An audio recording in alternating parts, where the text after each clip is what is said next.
Hello student, आपका हमारे YouTube channel पर स्वागत है। दोस्तों, आधुनिक भारत के इतिहास में आरपीएससी फर्स्ट ईयर की हम तैयारी में एक नए चैप्टर के बारे में बात करेंगे। ब्रिटिश प्रधानता का विकास, ग्रोथ ऑफ ब्रिटिश पैरामाउंटेंसी। तो ये देखिए, जो सीनियर सेकेंडरी लेवल का जो सिलेबस है आपका, उसमें ये टॉपिक दे रखा है, ग्रोथ ऑफ ब्रिटिश पैरामाउंटेंसी। और ये किस में आता है? आधुनिक भारत में आता है। तो इसके बारे में हम चर्चा करेंगे। और इससे पहले मैं ये कहना चाहूँगा कि जो भी स्टूडेंट इस चैनल पर नए, इस चैनल को जरूर सब्सक्राइब करें और अपने दोस्तों तक शेयर करें। और आरपीएससी फर्स्ट ईयर जो हिस्ट्री सब्जेक्ट से तैयारी कर रहे हैं, तो कई सारी क्लासेस हमने ले चुके हैं। तो उन क्लासेस को आप जरूर देखिए, निश्चित रूप से आपके लिए वो फायदेमंद रहेंगी। चलिए हम शुरुआत करते हैं आधुनिक भारत के इतिहास में ब्रिटिश प्रधानता का विकास। सबसे पहले हम इंट्रोडक्शन के बारे में बात करते हैं। देखिए, ब्रिटिश पैरामाउंटेंसी, ब्रिटिश प्रधानता का अर्थ क्या है? देखिए, भारत में धीरे धीरे ब्रिटिश ईस्ट इंडिया कंपनी द्वारा राजनीतिक, सैन्य और आर्थिक रूप से अन्य शक्तियों और रियासतों पर अपना वर्चस्व स्थापित किया गया। तो देखिए, आप सब जानते हैं कि ब्रिटिश लोग यानी अंग्रेज भारत में व्यापार करने के लिए आए थे। और भारतीय सामाजिक राजनीतिक परिस्थितियों को देखते हुए उन्होंने ईस्ट इंडिया कंपनी ने भारत पर राजनीतिक रूप से, सैन्य रूप से और आर्थिक रूप से अधिकार कर लिया। और हमारी जो भारतीय शक्तियाँ थीं और रियासतें थीं, उनको धीरे धीरे अलग अलग युद्धों में, किसी को कूटनीति की सहायता से, किसी को हड़प नीति की सहायता से, किसी को सहायक संधि की सहायता से अपने राज्य में क्या कर लिया, मिला लिया। और भारत पर क्या करने लग गए, शासन करने लग गए, और भारत हमारा उपनिवेश बन गया। यह प्रक्रिया 1757 की प्लासी की लड़ाई से शुरू हुई और 1858 में ईस्ट इंडिया कंपनी के शासन को समाप्त कर दिया गया। और अब भारत पर ब्रिटिश ताज जो है, क्राउन द्वारा सीधे शासन किया गया। यानी कि महारानी विक्टोरिया द्वारा भारत पर, ब्रिटिश शासन द्वारा भारत पर सीधे शासन किया गया 1858 के अधिनियम के बाद। और ये सारी प्रक्रिया शुरू हुई 1857 की क्रांति के बाद शुरू होती है। तो 100 वर्षों तक तो ईस्ट इंडिया कंपनी शासन करती है, और उसके बाद शासन कौन करता है? ब्रिटिश क्राउन करता है।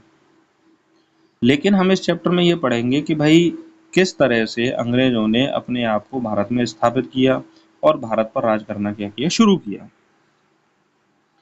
तो सबसे पहले हम पढ़ते हैं ब्रिटिश प्रधानता के विकास की प्रमुख अवस्थाएं कौन कौन सी हैं। तो सबसे पहले हम बात करेंगे सैन्य विजय की शुरुआत के बारे में, 1757 से 1765 के बीच में। देखिए, इस दौरान दो प्रमुख युद्ध होते हैं। एक युद्ध होता है प्लासी का युद्ध, प्लासी की लड़ाई, बैटल ऑफ प्लासी कब होती है? 1757 में। इसमें बंगाल के नवाब सिराजुद्दौला और कंपनी के अधिकारी, ईस्ट इंडिया कंपनी का अधिकारी था रॉबर्ट क्लाइव, उसके बीच युद्ध होता है। और कंपनी के विश्वासघाती साथी मीर जाफर की मदद से अंग्रेजों ने जीत हासिल की और नवाब सिराजुद्दौला की हार हो जाती है और उसको मार दिया जाता है। इसका क्या परिणाम निकलता है कि बंगाल में अंग्रेजों के निर्णायक राजनीतिक हस्तक्षेप की क्या होती है, शुरुआत होती है। बंगाल की राजनीति में अंग्रेज क्या करते हैं, इस युद्ध के बाद हस्तक्षेप करना शुरू कर देते हैं। आगे हम बात करें तो बक्सर की लड़ाई, बक्सर की लड़ाई, बैटल ऑफ बक्सर कब होता है? 1764 में। अंग्रेजों का सामना हुआ मीर कासिम, शुजाउद्दौला, अवध के नवाब, बंगाल का नवाब मीर कासिम और अवध का नवाब शुजाउद्दौला और मुगल सम्राट शाह आलम द्वितीय, तीनों मिलकर अंग्रेजों की ईस्ट इंडिया कंपनी की सेना यानी हेक्टर मुनरो के साथ युद्ध करते हैं। और इसमें भी तीनों संयुक्त सेनाओं की हार होती है और अंग्रेजों की जीत होती है। इसका क्या परिणाम निकलता है कि 1765 में बंगाल, उड़ीसा और बिहार, इन तीनों राज्यों की दीवानी का जो अधिकार है, राजस्व वसूलने का अधिकार अंग्रेजों को प्राप्त होता है। तो अब राजनीतिक हस्तक्षेप के साथ साथ आर्थिक हस्तक्षेप भी अंग्रेजों ने शुरू कर दिया और राजस्व वसूलने लगे, टैक्स वसूलने लगे। शासन कौन कर रहा है? मुगल सम्राट के नाम से शासन किया जा रहा था, लेकिन पैसा कौन ले रहा था? अंग्रेज ले रहे थे। तो यहाँ पर पूरी तरह से अंग्रेज जो है वो अपना शासन स्थापित कर देते हैं बक्सर की लड़ाई के बाद। अब हम बात करते हैं, अंग्रेजों ने अलग अलग समय पर मराठों को हराया, मैसूर पर विजय प्राप्त की और सिखों से संघर्ष करके उनकी शक्तियों को क्या किया? पतन किया। और यह समय कब से कब तक का है? 1765 से 1850 तक का। मैसूर युद्धों के बारे में बात करें तो 1767 से 1799 तक मैसूर युद्ध होते हैं। और कितने युद्ध होते हैं? 4 युद्ध होते हैं। इसमें टीपू सुल्तान की अंतिम रूप से हार होती है, मृत्यु होती है, और मैसूर में अंग्रेजी शासन को स्थापित किया जाता है। देखिए, इसके इसके लिए डिटेल चैप्टर हमने क्लास ले रखी है, तो इसलिए यहाँ पर हम शॉर्ट के रूप में समझा रहे हैं। हम ये समझने का प्रयास कर रहे हैं कि अंग्रेजों ने भारत में अपना शासन कैसे स्थापित किया। और ये डिटेल क्लास के लिए आप जो इसका टॉपिक अलग से दे रखा है तो उन क्लासेस को आप देख सकते हो। अब हम बात करते हैं मराठा युद्ध के बारे में। मराठा जो थे, देखिए मैसूर युद्ध के बारे में बताऊं तो दक्षिण भारत में सबसे लंबे समय तक यदि अंग्रेजों को प्रवेश करने से किसी ने रोका था तो मैसूर रियासत ने सबसे ज़्यादा लंबे समय तक संघर्ष किया था। हाँ, हालांकि मराठों ने भी संघर्ष किया था लेकिन उतना संघर्ष नहीं किया था जितना मैसूर रियासत ने किया था। मराठों के साथ अंग्रेजों के 3 युद्ध होते हैं और 3 युद्धों के बाद मराठा शक्ति पूरी तरह टूट जाती है और अंग्रेज जो है अपना वर्चस्व स्थापित कर लेते हैं और मराठों का जो शासन है पूरी तरह से क्या हो जाता है, समाप्त हो जाता है। ये समय कब से कब तक का है? 1775 से 1818 तक का। एंड 1775 से और 1818 तक मराठों के साथ अंग्रेजों का संघर्ष होता है और 3 युद्धों के पश्चात अंतिम रूप से अंग्रेजों की क्या होती है? विजय होती है। उसके बाद अंग्रेज अपना वर्चस्व कैसे स्थापित करते हैं?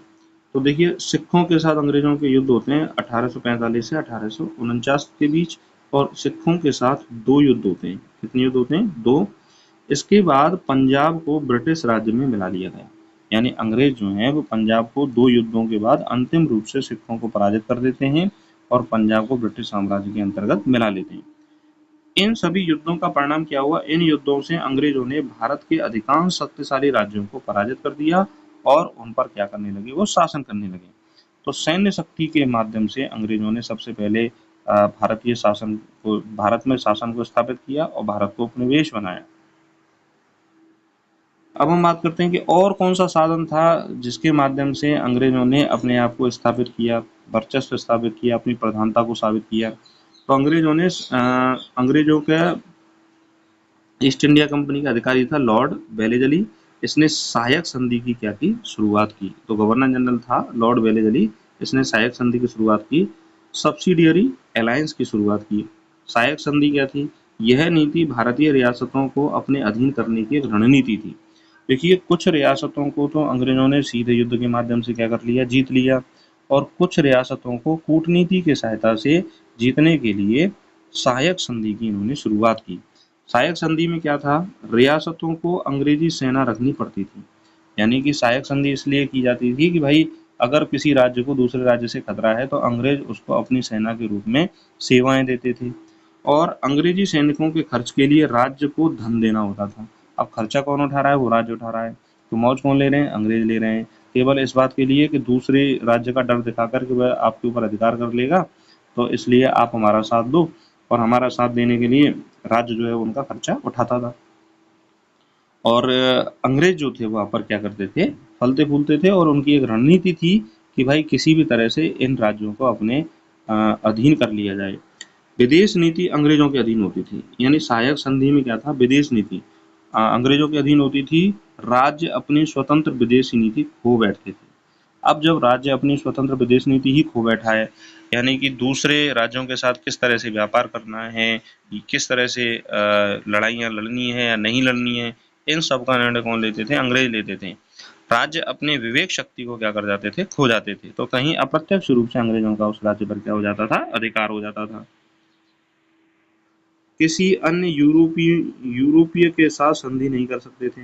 देखिए, भारत में पुर्तगाली आए, डच आए, अंग्रेज आए, फ्रांसीसी आए। तो अंग्रेजी सेना जहाँ पर सहायक संधि के रूप में सेवाएं दे रही थी तो वह राज्य किसी अन्य अंग्रेजी व्यापारी कंपनियों के साथ कोई भी संधि नहीं कर सकता था। यदि कोई उत्तराधिकारी नहीं होता तो राज्य अंग्रेजों के अधीन हो जाता। तो सहायक संधियों के माध्यम से अंग्रेजों ने कूटनीतिक रूप से राज्यों को क्या कर लिया? अपने अधीन कर लिया। प्रमुख राज्य जिन्होंने संधि की: हैदराबाद ने 1798 में संधि की, मैसूर ने संधि की, तंजौर ने संधि की, अवध ने संधि की और भोपाल ने संधि की और अन्य राज्यों ने भी संधि की, सहायक संधि। इस नीति से अंग्रेजों ने राज्यों को सैन्य, राजनीतिक और आर्थिक रूप से अपने अधीन कर लिया। तो सहायक संधि के माध्यम से सहायक संधि की शुरुआत किसने की? लॉर्ड वेलेजली ने की। और इसके माध्यम से अंग्रेजों ने सैन्य रूप से, राजनीतिक रूप से और आर्थिक रूप से अपने अधीन कर लिया सभी राज्यों को। आगे हम बात करें लैप्स डलहौजी का व्यवगत सिद्धांत बोलते हैं इसको, डलहौजी की हड़प नीति बोलते हैं इसको, doctrine of lapse. Lord Dalhousie ने इसको शुरू किया। 1848 से 1856 तक ये योजना चली। यह नीति भारतीय राज्यों के विलय की एक आक्रामक योजना थी। यानी आक्रामक रूप से हड़प नीति की सहायता से अंग्रेजों ने भारतीय राज्यों को अपने शासन में मिलाना शुरू कर दिया। इस हड़प नीति का कहना था कि यदि कोई राजा है उसका स्वयं का पुत्र नहीं है और वह गोद नहीं ले सकता और उस राज्य को अंग्रेजों के अधीन मिला लिया जाएगा। तो इस मुख्य सिद्धांत में क्या बातें थी, यदि किसी राजा का दत्तक पुत्र हो और उसका कोई प्राकृतिक उत्तराधिकारी न हो तो उसका राज्य कंपनी में विलीन कर लिया जाएगा। इस बात से भारतीय शासकों में व्यापक असंतोष फैल जाता है कि भाई वो नाराज हो जाते हैं, जबकि हिंदू धर्म में तो ये प्रथा थी कि भाई गोद ले सकते हैं और गोद लिया हुआ जो बच्चा है वह पुत्र के समान ही माना जाएगा। लेकिन अंग्रेजों ने कहा नहीं, वंशानुगत रूप से बालक होना चाहिए, तो ही पुत्र है तो उस राज्य का आप शासन कर सकते हो, नहीं तो उस राज्य पर हम अधिकार कर लेंगे और हम शासन करेंगे। अब डलहौजी ने कौन कौन से राज्य को अपनी हड़प नीति के माध्यम से विलय किया? सतारा को 1848 में, संबलपुर को 1849 में, झांसी को 1853 में, नागपुर को 1854 में, उदयपुर, जैतपुर, संबलपुर और करौली, इन राज्यों को हड़प नीति की सहायता से अपने शासन में मिला लिया। दोबारा सुनिए, सतारा 1848, संबलपुर 1849 और झांसी 1853, नागपुर 1854 और उदयपुर, जैतपुर, संबलपुर, करौली राज्यों को हड़प नीति की सहायता से अपने शासन में मिला लिया। इस नीति ने भारतीय शासकों में असंतोष पैदा कर दिया, आक्रोश पैदा कर दिया, जिसने 1857 की क्रांति में बड़ी भूमिका निभाई। तो अब भारतीय शासकों में असंतोष आ जाता है और ये जो इनके प्रमुख राज्य थे, इन्होंने 1857 की क्रांति में अंग्रेजों का क्या किया था, कड़ा विरोध किया था। तो कहीं न कहीं डलहौजी की जो हड़प नीति थी वह भी जिम्मेदार थी 1857 की क्रांति के लिए। अब हम बात करें कुछ राज्यों को सीधे विलय करने की नीति अपनाई, यानी कि साम दाम दंड भेद, किसी भी तरीके से राज्यों को जो है अपने अधीन करो, कूटनीति की सहायता से, फूट डालो राज करो की नीति की सहायता से, किसी भी नीति की सहायता से राज्यों को वह अपने अधीन करना चाहते थे।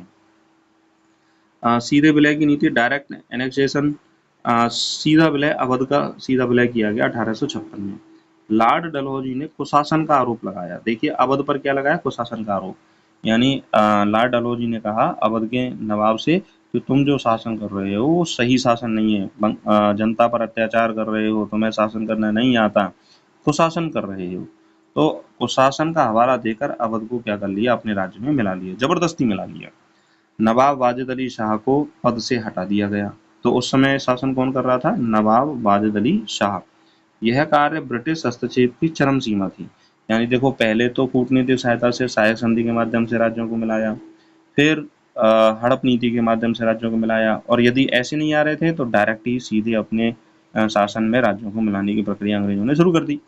और 1857 की क्रांति का एक प्रमुख कारण बनता है ये सभी सीधे विलय की नीति। ब्रिटिश सत्ता को उत्तर भारत में मजबूती मिली। तो देखिए इस सीधे विलय की नीति से परिणाम क्या हुआ, तो जो ब्रिटिश सत्ता थी उसको उत्तर भारत में क्या मिलती है, मजबूती मिलती है। अब हम बात करें ब्रिटिश पैरामाउंटेंसी के परिणाम क्या मिले। देखिए इसके राजनीतिक परिणाम के बारे में बात करें, यानी कि ब्रिटिशर्स ने जो अपनी प्रधानता को साबित करने के लिए जो जो नीतियां लागू की, उनका क्या परिणाम हुआ। तो भारत में अंग्रेजों का एकाधिकार हो गया और रियासतों की स्वतंत्रता का अंत हुआ। तो ज़्यादातर क्षेत्र पर अब कौन शासन करने लगा, अंग्रेज शासन करने लगे, और जो रियासतें थीं उनकी स्वतंत्रता क्या हो गई, खत्म हो गई। भारतीय राजा केवल नाम मात्र का शासक रह गया, वास्तविक शासन कौन करने लगे, अंग्रेज करने लगे। और बहुत सारे भारतीय शासकों ने तो अंग्रेजों को चापलूसी भी की, तो उसके कारण भी जो है उनका शासन क्या हो गया, समाप्त हो गया। आर्थिक परिणाम क्या निकले, देखिए कर व्यवस्था अंग्रेजों के हाथ में थी, तो जो पैसा था वो किसके पास जा रहा था, अंग्रेजों के पास जा रहा था। भारतीय अर्थव्यवस्था पर कंपनी का पूर्ण नियंत्रण हो जाता है, यानी कि अंग्रेज जो है अपनी नीतियों के माध्यम से पूरी तरह से अर्थव्यवस्था पर क्या कर लेते हैं, अधिकार कर लेते हैं, और यहाँ से खूब सारा धन लेकर ब्रिटेन जाते हैं। व्यापार और उद्योगों का शोषण होता रहा, यानी भारतीय व्यापार और उद्योगों को धीरे धीरे अंग्रेजों ने अपनी नीतियों की सहायता से उनको समाप्त कर दिया। सामाजिक और सांस्कृतिक परिणाम क्या निकले, सामाजिक और सांस्कृतिक परिणाम के बारे में बात करें तो पारंपरिक राजशाही और सामाजिक व्यवस्था में क्या आती है, गिरावट आती है। यानी जो राजा की जो शक्ति थी उसमें गिरावट आती है। समाज का जो संगठित स्वरूप था, आर्थिक रूप से जब अब समाज परेशान होने लगा तो सामाजिक रूप भी क्या है, बिगड़ने लगता है। पश्चिमी शिक्षा और आधुनिक विचारों का आगमन होता है, यानी कि हमारे भारतीय समाज में पश्चिमी शिक्षा का आगमन हुआ, आधुनिक विचारों का आगमन हुआ, लोग अंग्रेजी पढ़ने लगे और दुनिया की अन्य बातों से परिचित होने लगे।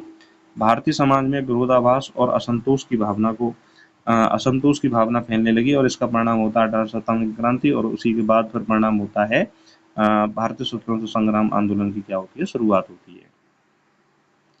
बात करते हैं, अब हम निष्कर्ष के रूप में बात करते हैं, तो ब्रिटिश प्रधानता का विकास योजनाबद्ध नीतियों, यानी मैं अभी अभी बता रहा था आपको कि अलग अलग नीतियों की सहायता से, सहायक संधि की सहायता से, हड़प नीति की सहायता से, सैन्य बल का प्रयोग करके और सीधे विलय की सहायता से अंग्रेजों ने अपनी प्रधानता को साबित किया और अलग अलग राज्यों को अपने शासन के अधीन लेके आए।